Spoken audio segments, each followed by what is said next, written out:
Don't turn your shoulders toward me. Ever. Turn my shoulders toward Jason and turn my head toward That's you. just a little exorcist. Yeah. Whatever. Or that's like a glamour shot. Yeah, where's our internal paparazzi person when we need her? She should be standing right there taking a photo for that.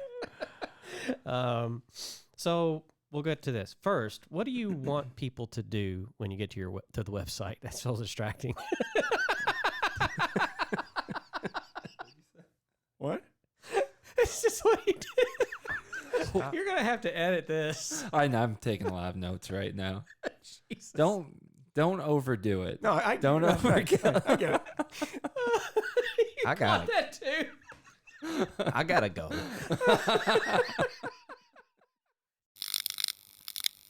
Welcome to the NerdBrand podcast, everybody. On today's episode, we are talking about it's never just a website. Dun, dun, dun. Dun, dun, dun. Dum, dum, dum. Yes. So Are you going to introduce yourself and everyone else? yeah, I'm getting there. Okay. Everybody, Who are you? This is Jason. If you don't really, I mean, come on, like, what is this, 86, number 86 or something? So, yeah, it's Jason Davis 86. of NerdBrand, and I'm here with Mitch Gregory, our creative director, who does, like, the pointy gun fingers. If you're on video, go check it out on YouTube. You'll see what I mean. He just did it. And then with Jonathan Payne. I'll do no fingers. And he's not doing any kind of motions. He's very stoic.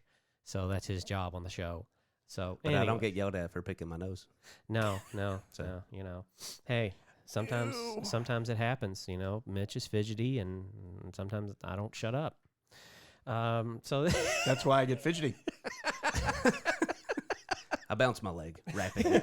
Mitch knows. Yeah, I can get both of them going at the same time. Hell yeah.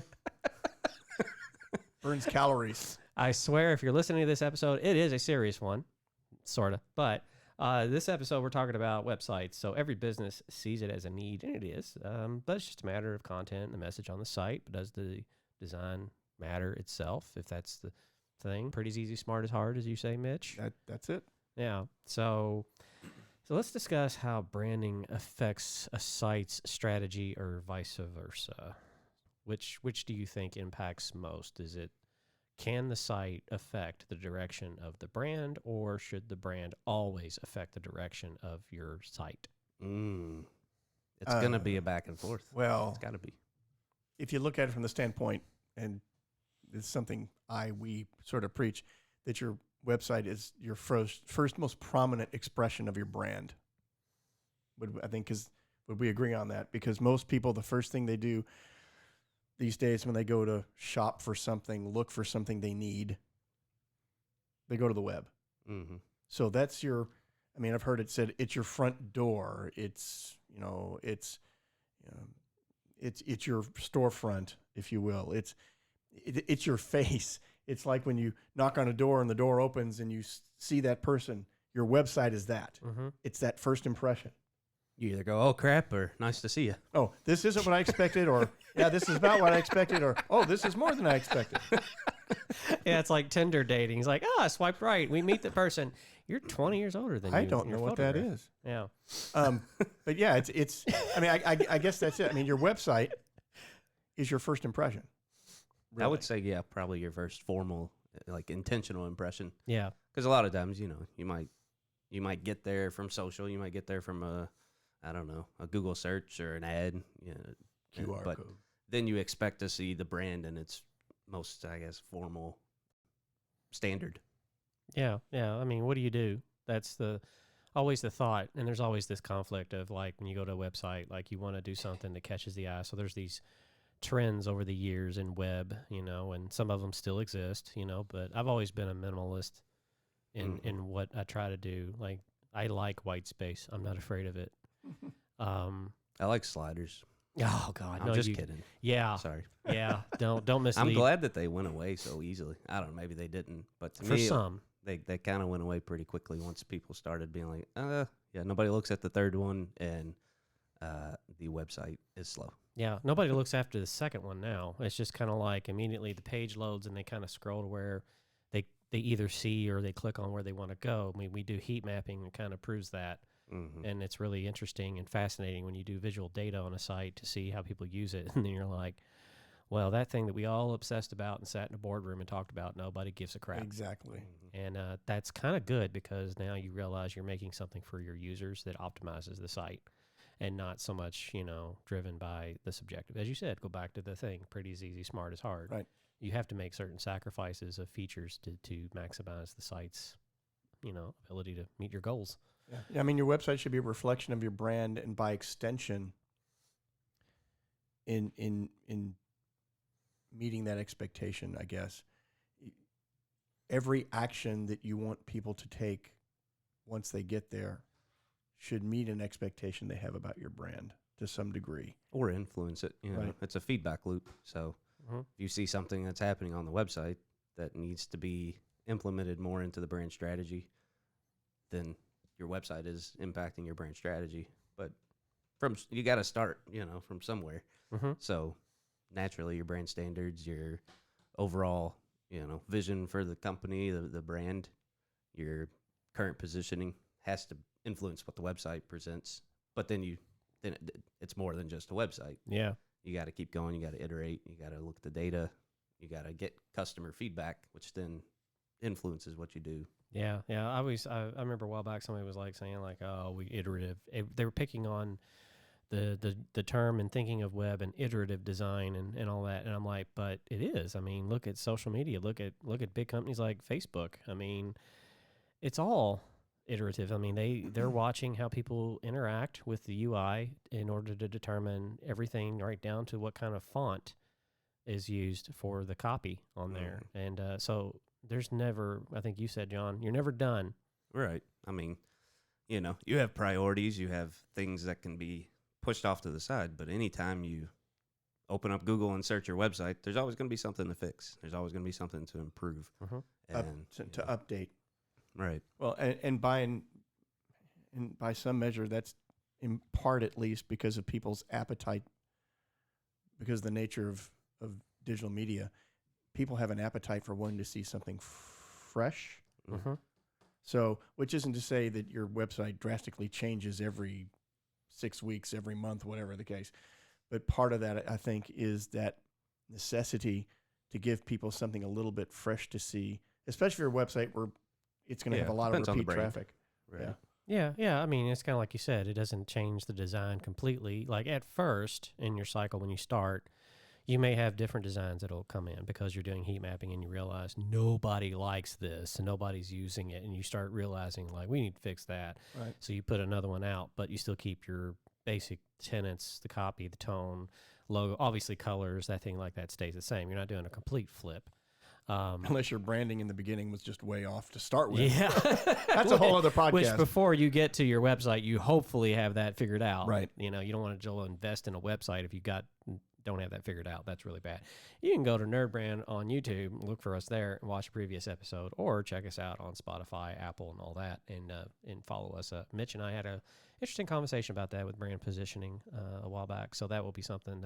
Go back and listen to that after this one. What you want people to do on your website is largely determined by what do you need them to do first, because the demands of every business is not, in every company, whatever the case, is not the same. Right? That's correct. Yeah. Good answer. You win a lollipop. We don't have any, but we'll get some more later. I always ask, like you said, the website's your largest ad. What do you want people to do when they arrive there?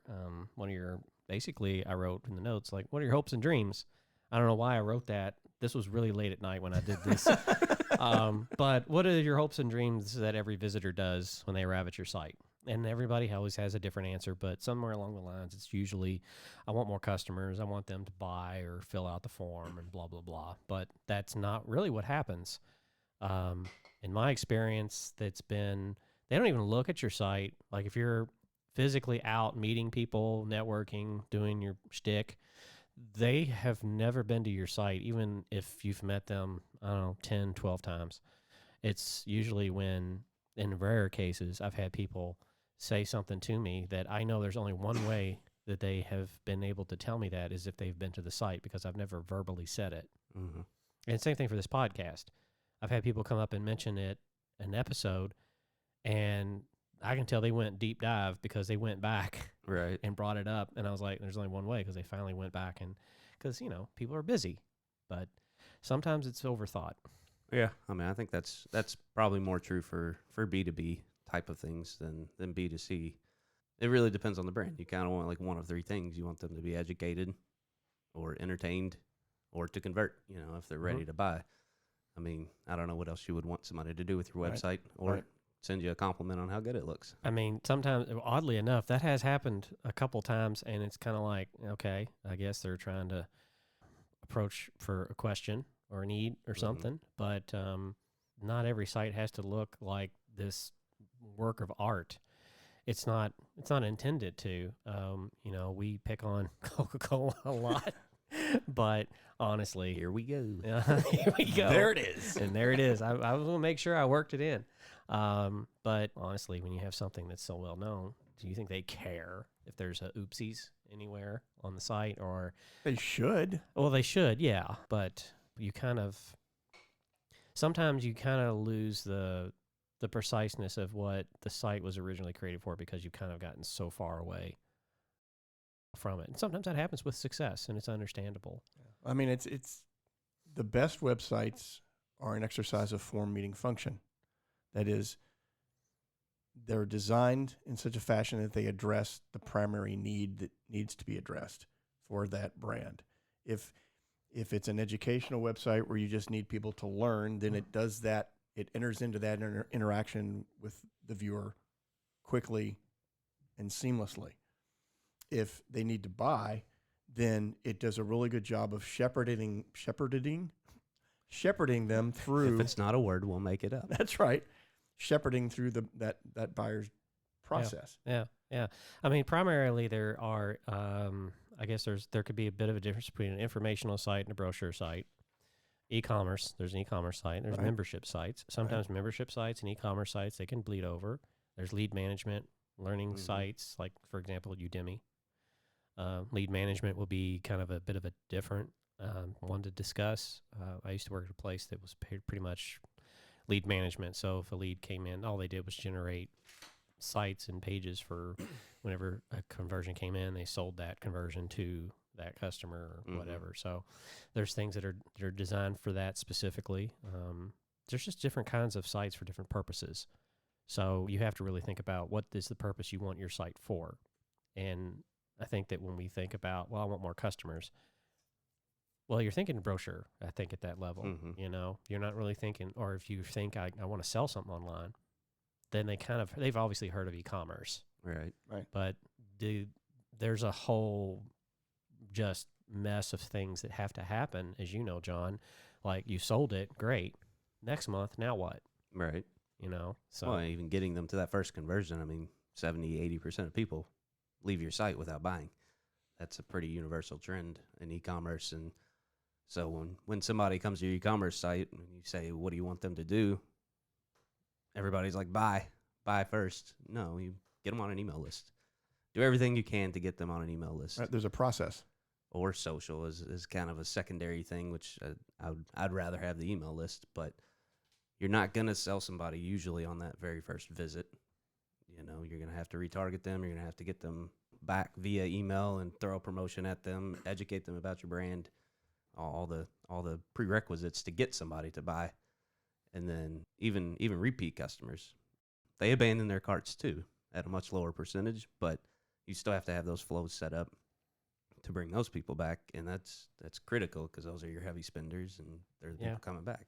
Yeah, there's a thing that I've always said, and the website, the internet is made of forms. It's all forms, because at some point when somebody goes to a website, they're going to go to a contact form, they're going to go to a checkout, they're going to go there's some form that you want them to complete or is there available to complete. And sometimes it's not thought about, like having multiple forms and funnels. There was a site a while back, and this is very long time ago, and I won't say who it was, but worked on it.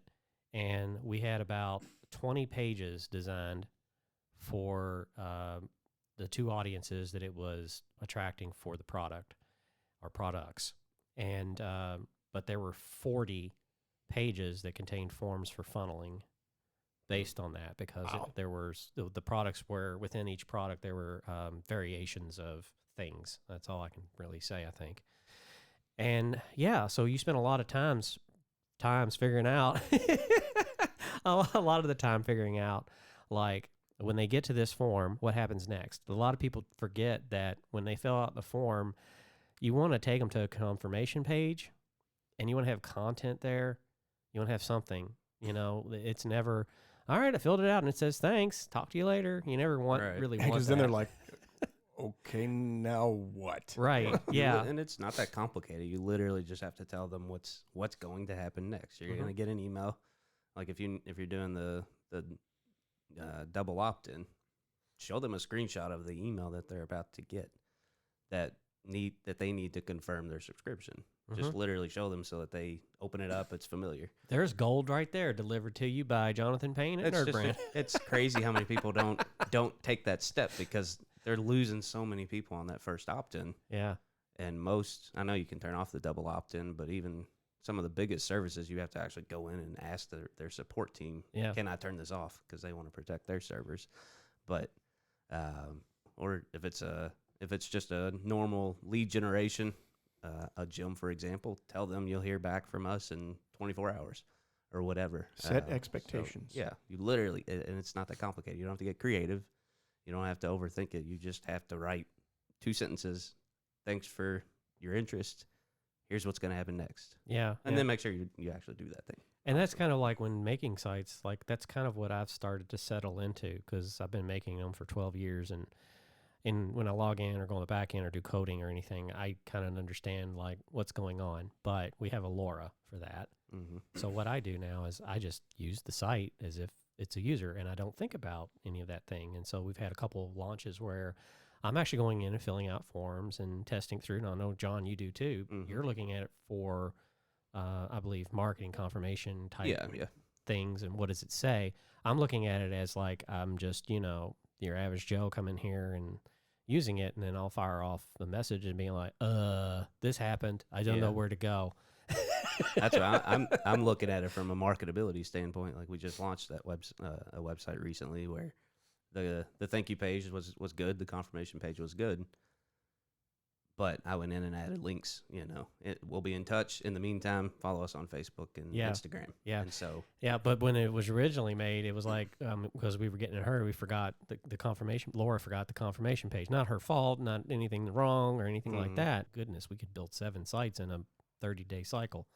It's just, she's a beast. That's all I can say. She knows what she's doing. Mm-hmm. But it's not her job to think about it to that degree. Right. So that's kind of where John and I come in.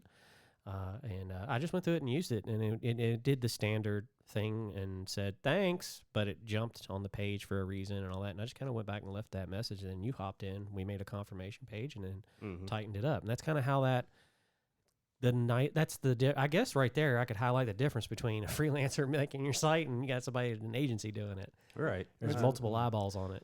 Not that all freelancers do that, but that when you have fewer hands, it's just a website. I got to get that out. I shipped it out. I'm done.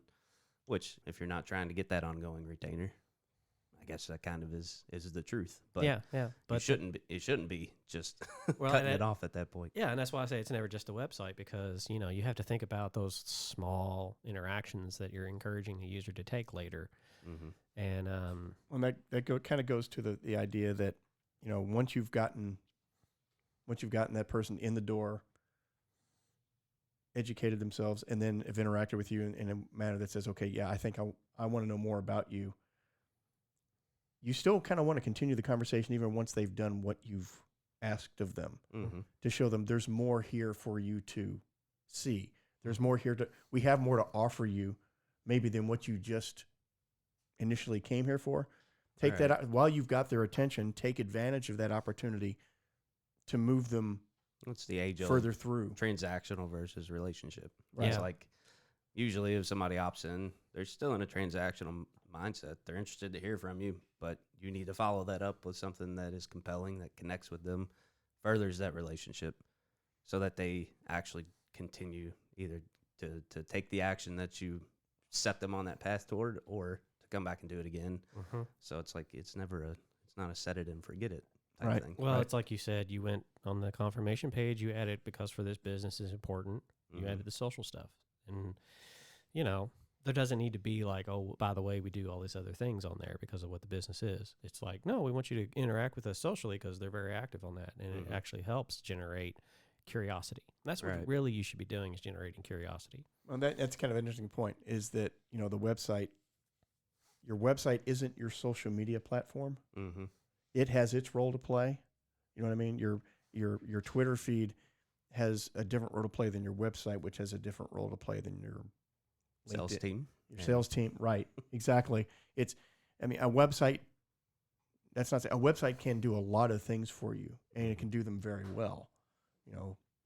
But at the same time, you don't want to overburden any particular page or the site itself with trying to do too many things, because then it won't do anything well. And Right. thank you for saying that because that leads into the next point. Structure. That's overlooked all the time. And we say sitemap, but when we say sitemap, we mean like the pages that exist in the navigation sometimes. That can mean that. It could mean the sitemap that, Google sees in order to be able to index the site. Like these are the particular pages you want it to index. Sitemap is very ambiguous, I think, but which is why structure or content architecture, as sometimes it's been called, is an important process in building a site, because you're going to have this desire to put everything about you on there. As an agency, we can put a ton of things out there. Like we'll have a capabilities page, but we're probably not going to have it in the main navigation. Mitch, you brought up earlier you were on your phone and like, hey, how come you can't get to the podcast on the phone? And I was like, well, it's because most people's are on the socials and stuff, and the search engine's coming into that, and we already know that. They're not really going to the mobile and clicking through to listen to this show and us talk about Coca-Cola and, me not shutting up and things. But so it's very strategic.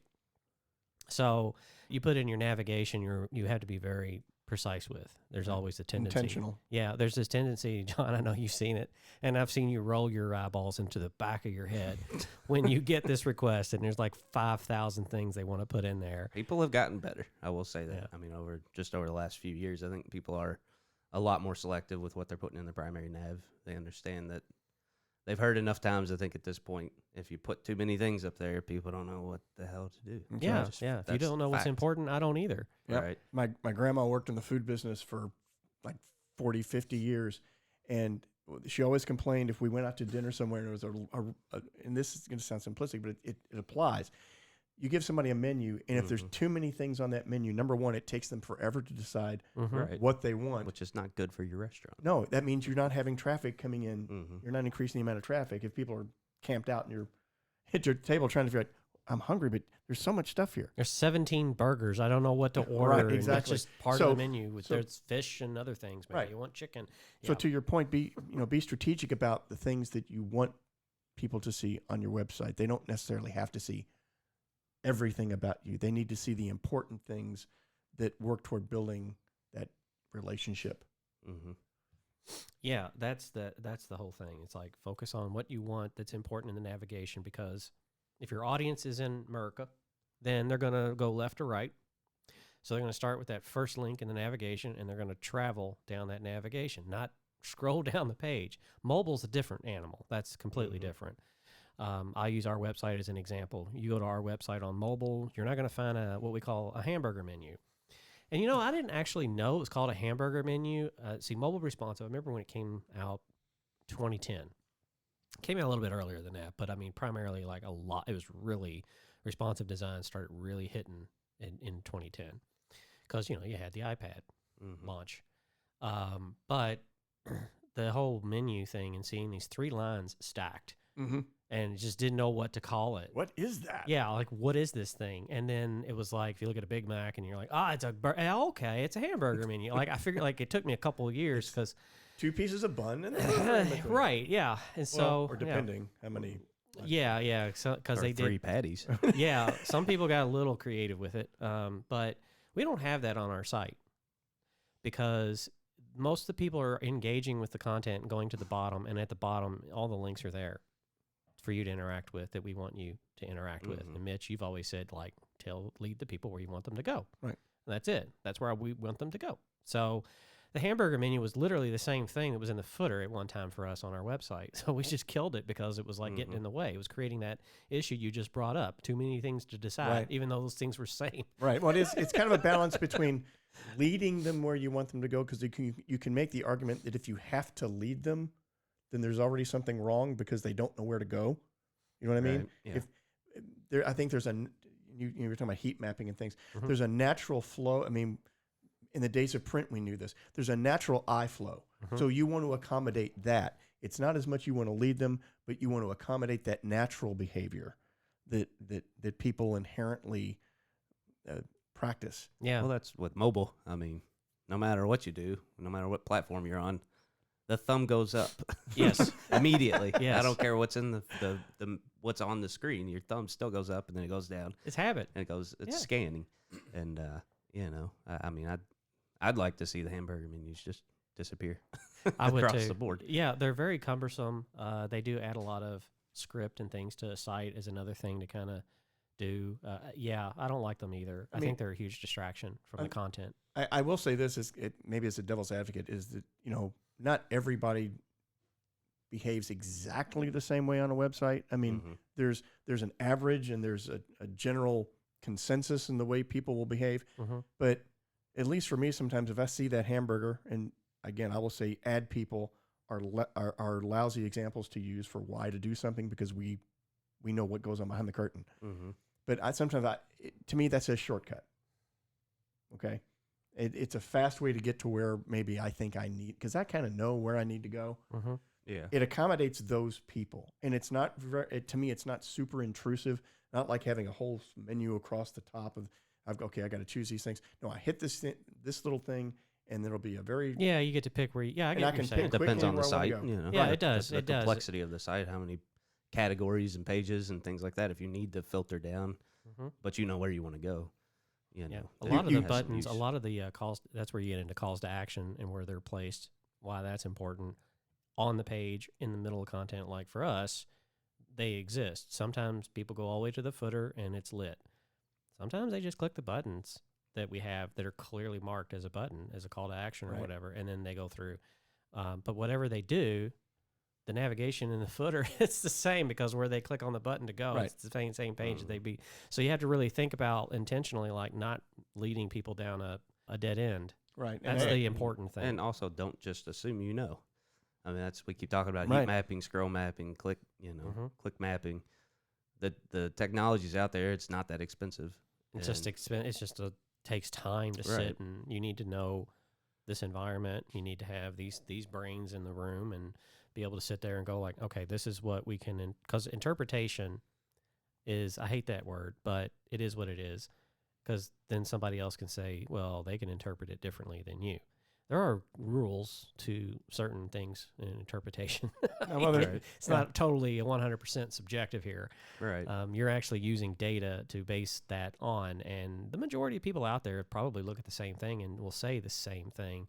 So that kind of, I guess, gives you maybe a backing way of, justifying like, no. Well, you at least have these two schools of thought. You might have different perspectives, but then you can put those to a test and say, well, let's shift this for 3 months and see if the scroll rate goes from 40% of the page to 70, and if it does, that's where you get into the interpretation, because it's like, is that good or bad? Are they not finding what they want, or are they more engaged? Or does it just not take them that long to pick up on what they need to know? Right. Yeah. It could turn into like a spider web very quickly. Well, but I mean, we've hit on it. That's the beauty of the website, is that, and that you can constantly be, not to use a buzzword, optimizing its operation, because the beauty of a website is you're getting immediate feedback from people on their behavioral characteristics, and you can kind of glean what they're looking for, and you can adjust to it not necessarily in real time, but close to it. You can during those, during Black Friday type of moments, and Cyber Monday, you can definitely, put different stuff in the promo areas, switch out the pop-ups if you're seeing something's not working. Well, and that brings up a whole other question. And again, this gets back to the idea that no one website is exactly the same.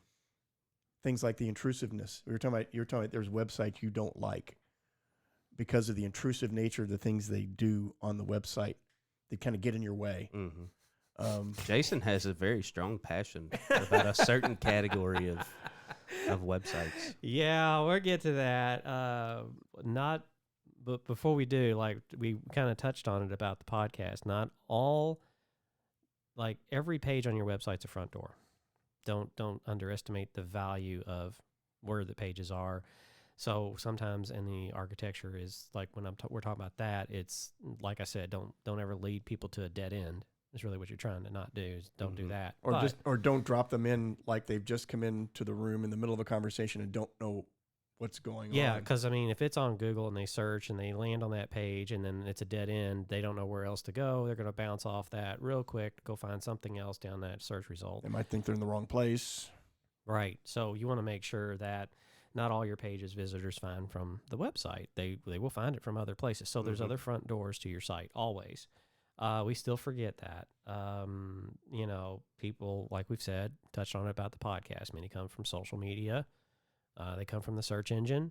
John, you sent me a snippet a while back, and it's like, I know we had Jason Menard back on the show, but it was like the infinite scroll thing is what I think that was, because you were like, hey, look at all these site links. And I know you were being sarcastic and because you're very dry humor, but I don't know. I was surprised to see that. Well, I mean, because I know you've been doing a bunch of stuff. I searched our name maybe once a week, every couple of weeks, just to see what's changing, see if I spot anything.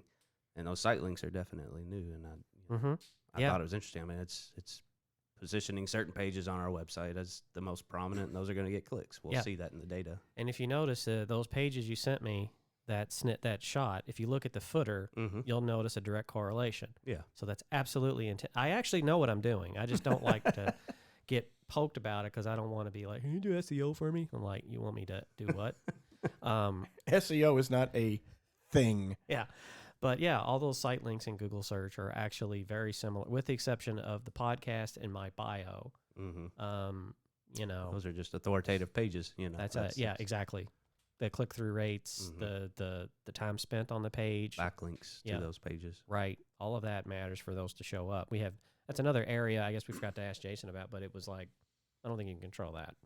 But you know, the architecture of our site and the way it's wired up, that's the closest as I can get to influence it. Yeah, I think you can definitely influence it by constructing your content in a certain way. I mean, we call them pillar pages, cornerstone content, whatever.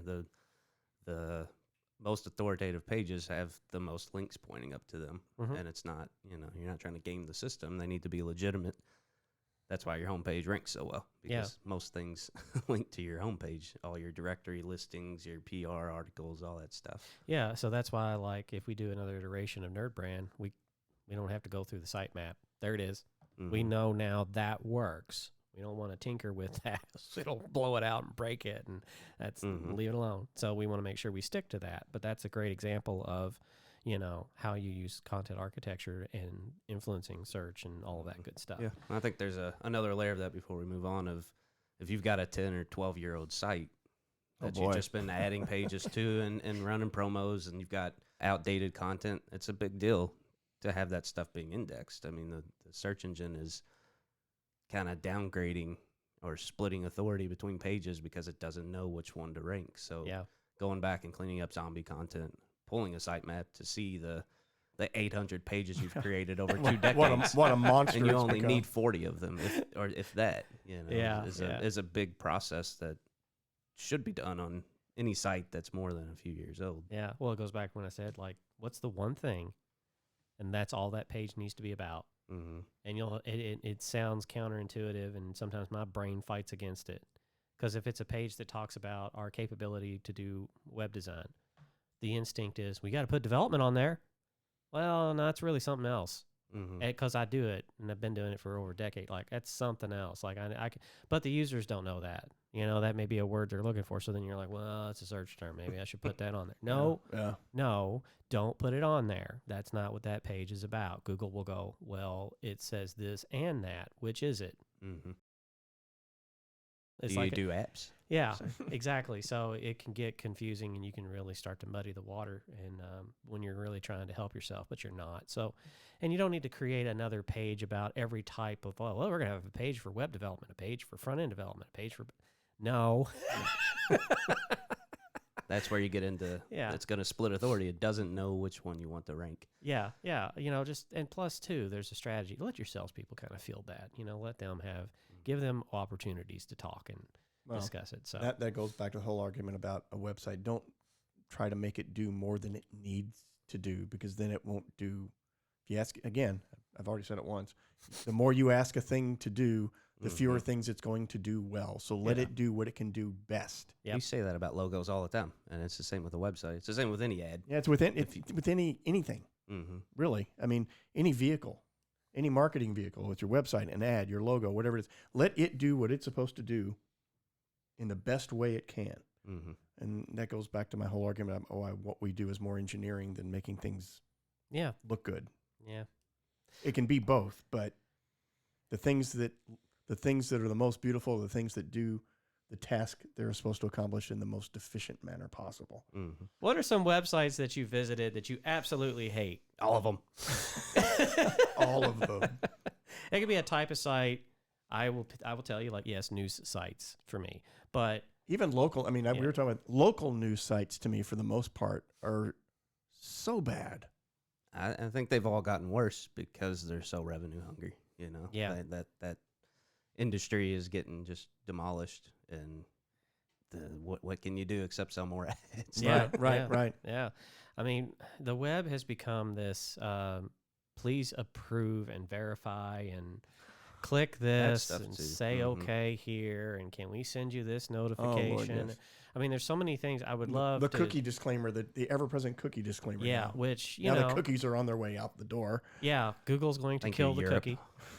Yeah, Google's going to kill the cookie. You can just Google death of the cookie to find out about that. I don't think Google will ever announce when they do it. It's just going to happen. Everybody's going to be like, well, I guess no. we're doing something else. They won't. It's a competitive advantage for them to keep it secret. Yeah, well, it's going to be browser ID. Mm-hmm. So that's just how it's going to go.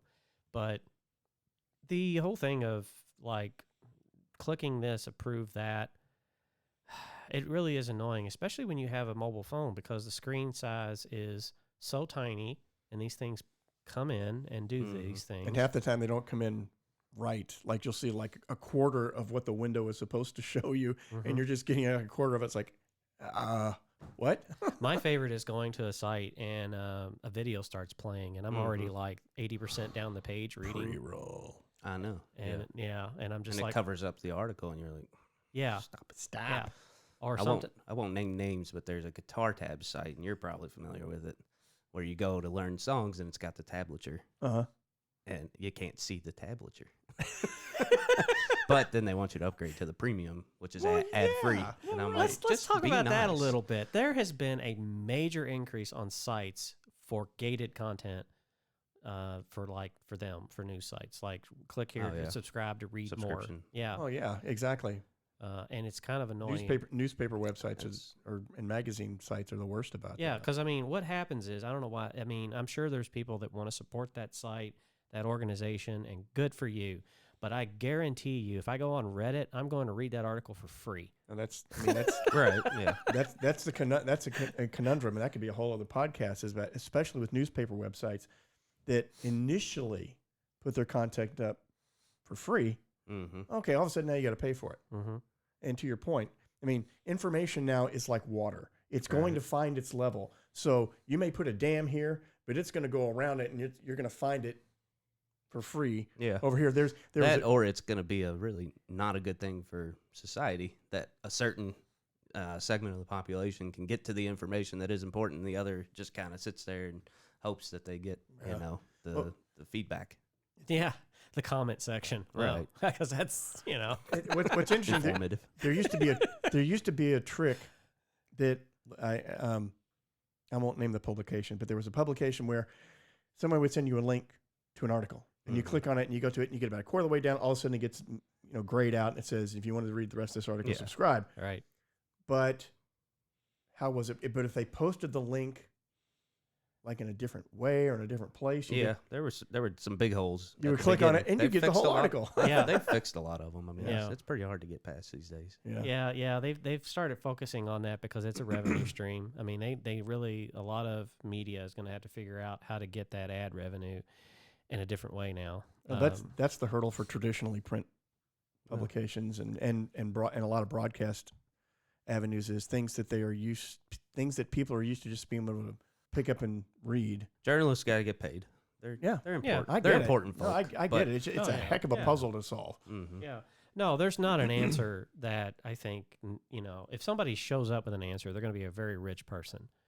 But I don't think that's going to happen. I think that the more open information is, the more easy it is to access it. You're going to have bad actors. You're going to have things that happen. And it's just, this is kind of like a side effect of it. But I would go the route, I think it's harder to go this route, but you go the route of premium content and things like that versus locking things down and holding people hostage. yeah, why not have two channels? Make it an incentive. It's hard. It's a different model. It takes a lot of time to create the initial piece of content to begin with. Right. And then now you got to create something else. That's even better. Yeah, exactly. So it's like, okay. So yeah, it's very daunting and difficult. We talk a lot about, when it comes to websites, we talk more about content than we do the actual sites, designs, and the sites themselves now. Mm-hmm. Because it's gotten to the point where nobody's really looking at, that's a beautiful website. No one's really, They expect it. It's a default now. If your Well, website looks like complete trash, then well, if you're on a mobile phone, I mean, the content that is most important is what's going to show up, not that pretty little thing, because there's no room. Right. There's literally no real estate. So yeah, that's the thing. So you were going to say something? No, I wasn't. Well, okay. I think it's interesting. I mean, back, there was a time in the Wild West when you could do anything on a website, and people kind of expected every website to look completely different. Mm-hmm. But now we're in an age of best practices, and the internet has kind of come in, and all the people that work in it say, okay, there's a best way to do this to accommodate the information so that it functions in the best manner possible. So from a design standpoint, I don't think you get as much variety simply because usability trumps aesthetics. That's always the fight. Which in a best case scenario, you want a good marriage of that anyway. Sure. Mm-hmm. You want form and function to work well together. There's very few things in the world that can be beautiful just for beauty's sake and work. Okay, Right. go to an art gallery and you can see maybe that in action. A website is a tool, and it has to be built in a certain way in order to accommodate the needs of the user. Mm-hmm. So I think that's part of why this emphasis on pure beauty has kind of taken a backseat in more than in a lot of different areas of marketing and advertising. It's really trumped that. I mean, let's be honest, the pandemic is still going on, so that's also it's more about information than it is about how it looks at the moment. Mm-hmm. Well, but it still has to look a certain way, but there has to be some visual appeal. Yeah, you need to be able to read it. There's got to be a presentation. Right. Yeah. I mean, with the way that so there's a thing that it's called it's friction. It's actually a thing. I don't talk about it a whole lot because it's like adding another thing to the glossary. But if you're using a website and you're trying to like digest the content as you go down it, and you have a difficult time, that's friction. You're not able to do that. So typically that could lead to the user just leaving. Right. And that's my problem a lot with some of these other publication sites. I'm trying to scroll down and read the thing. I found an article. I really, really want to read it. But then I know when I see this big white space that's not there for design or to give my eyes a break, I know there's a freaking ad that's going to pop up. And I get down. Something's going to happen. Something's coming. Yeah, I get down there, and then the page jerks up and down, and then I've lost my place on what I'm reading. Yeah. Mm-hmm. Yeah.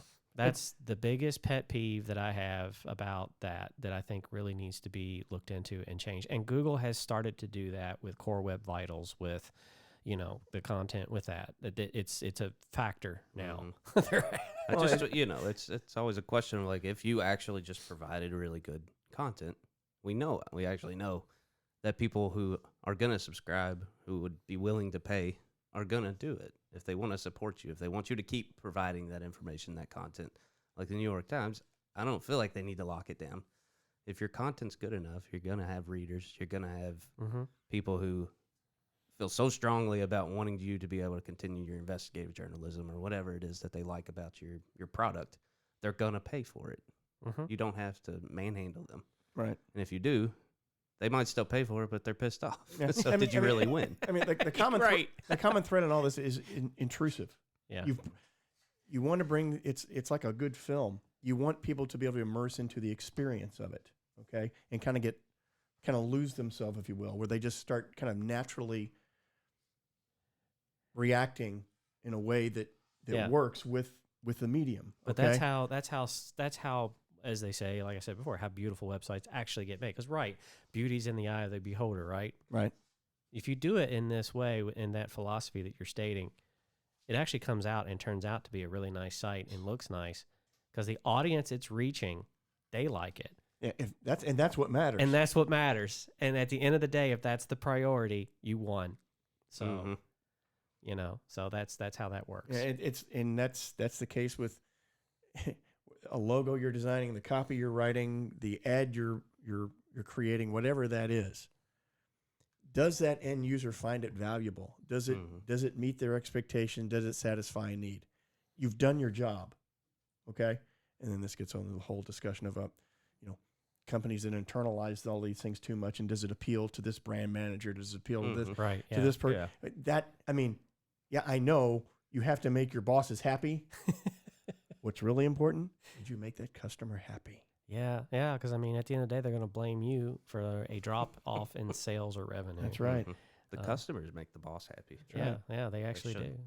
So if you're a good boss, and if you're pleasing that customer, your website must be built to some degree or another in a way that's high quality, that ideal for them. That is right. Yeah, exactly. yeah. So it's really not talking about web design. It's what we're talking about is web. It's a strategy. It all goes back to strategy. That's what NerdBrand's about. Like, what is it we are trying to accomplish? Let's see how we can let's think about how we can get there. And does it tie in with all the other ways that people are interacting with your brand? Is it a consistent experience? Yes. Right. Yes. All righty. Well, Merry freaking Christmas. Merry freaking Christmas, everybody. So that's another episode. I think we're gonna wrap that up. And so if you can go to look us up online at NerdBrand Agency. Speaking of website. And then you can see us at nerdbrandagency.com. You can like and subscribe, do all the things for this podcast, and find it at nerdbrandagency.com/podcast. Ring the bell. Yep. Go to YouTube. Please subscribe. Mitch had a request about our listeners for leaving comments. Yeah. Please do. That's why the comment section is there, especially on YouTube, is so you can tell it, how are we doing? Okay. What happened there? When did you just go to I became Joey for some reason. Cut it off. Turn off his mic. I just saw John's eyes go like, what happened? But yeah, leave some comments, ask some questions of us, of the team. If you've got questions about any particular area of marketing, advertising, branding, we are a branding and advertising agency. Throw them out there. If you've got ideas for topics, maybe there's some guests. Yeah, or guests. If there's something you haven't heard about that or heard discussed, you'd like to hear talked about, put it in the comments. We want to hear from you. Yeah, yeah. I like how you did. You still went New York. You still went. Hey, we want to hear from you. We want to hear from you guys. Yeah. Do Matthew McConaughey. Yeah. No. He did it again. My ears. I have supreme power. Oh. Yeah, I actually saw a movie the other day with him in it, and then I remembered, don't want to see this. It was Fool's Gold, is what it was. It was like one of the worst ones. So yeah. Anyways, thanks for listening out there.